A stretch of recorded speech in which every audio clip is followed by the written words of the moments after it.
Klay Thompson had a performance for the ages. He hit 14 threes against the Chicago Bulls. He scored 52 points. He broke Stephen Curry's record last year, which he hit 13 threes. Klay Thompson one of them with 14 threes. And, man, we're looking at one of the best shooters of all time. Percentage-wise, he's top 5 shooting percentage-wise in NBA history. Of course, we all kind of universally agree that, hey, Steph may be the greatest shooter of all time. But Klay Thompson is right up there. And it's ironic because I was just having a debate with one of my colleagues regarding Klay Thompson and Ray Allen, who's the better shooter.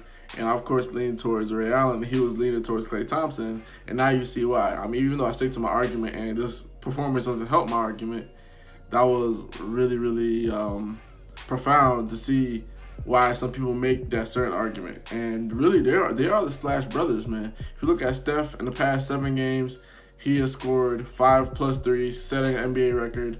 And you look at Klay Thompson breaking the NBA record and setting his own record. So that's crazy. If you look at Klay, just the way that he lets that thing go, I mean, he's going to be one of the most coveted free agents coming up next year.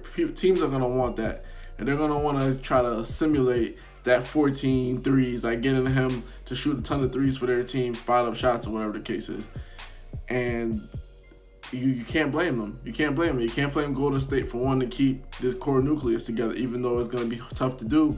We'll see how it is. But his performance was amazing. I mean, the Warriors blew the Bulls out from the jump. They scored 92 points in the half, guys. 92 points in the half. In the first half. Now, this is kind of funny because if you look at the NBA all around, they're giving all the advantage to the offense. They even reduced the shot clock and the offensive rebounds to 13 seconds because they want more shots, more points. Now, there might be a dilemma going down in the future where defenses and defensive coaches are going to say, well, you don't make it easier for us to defend these guys. So now they're going to probably implement some new kind of rules, new kind of things to balance that out. Because sometimes the NBA can be too far ahead of itself where we're making rule changes, lane changes. You know, Wilt Chamberlain, they widened the lane because Wilt was so big. 3-second rule, so Wilt Chamberlain used to camp out in the lane.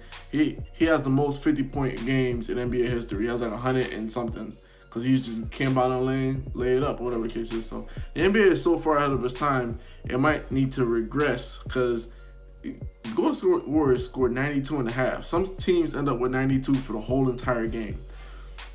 And when Klay scored 52, like Steph still had 20-something, Kevin Durant had 20-something. So they're gonna make another change, and it's gonna go back to the defense. So it's gonna be like a cycle, sort of like the stock market, where it's up one day, down one day, up every 10 years, down every 10 years. So this is one of the greatest shooting teams we've ever seen, probably the best shooting team we've ever seen. And then you look at Klay's performance, the way that he went about everything, scoring. The defense that he plays. You know, he had a little cut on his head. He had to put on the headband. Headband Klay came out. You have Qatar Klay, China Klay, headband Klay. Apparently, headband Klay is knocking down them things. And for him to score 14 threes and only take 5 dribbles to do it.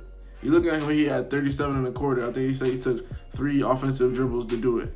Now, we know he dribbles the ball, you know, pass to his teammates or whatever the case is. But, I mean, like, when he gets the ball and it's time for go from only took 5 dribbles, how do you guard that? How do you guard a player that doesn't dribble? Because he's catching it, he's shooting it, he's letting it go. So, Klay has the total package in terms of shooting, you know, and he has the great range. And it's just a treat to watch.